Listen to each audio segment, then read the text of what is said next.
Vladimir Putin's interview with former Fox News host Tucker Carlson has made headlines across the world, but not for the right reasons. Not only did the Russian president repeat untrue statements about his war in Ukraine, but a number of other false claims about how Carlson secured the interview have flooded social media. Let's get down to the truth.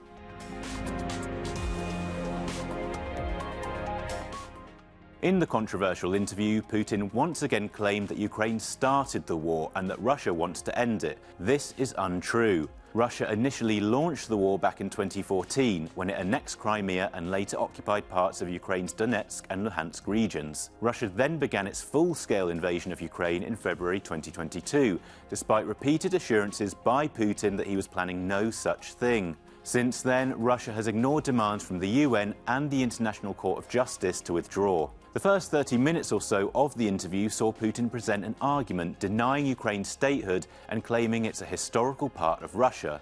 It's a fact that Ukraine is a sovereign state recognized by UN members, including Russia itself. Ukraine's centuries-old history is an established historical fact. Putin also said that the conflict is necessary to what he called denazify Ukraine, protect Russian speakers, and that Ukrainians still consider themselves Russian, which is false. The Ukrainian nation is fighting against Russia as a whole, both the Ukrainian and Russian speakers. Ukraine stands firm in liberating all occupied territory and pursuing its own path, rejecting any Russian interference. It wasn't just Putin making false claims. When announcing the interview, Carlson said he was the only Western journalist to try and reach out to Putin since the full-scale invasion of Ukraine began. This isn't true. Not only have various journalists come out and said that their requests to interview Putin have been repeatedly rejected, but even the Kremlin has refuted the claim. According to Russian news reports, Russia's presidential press secretary, Dmitry Peskov, said Carlson was wrong and that they received many requests for interviews with Putin. Another false claim suggested that Carlson has been placed on Ukraine's kill list as a result of the interview.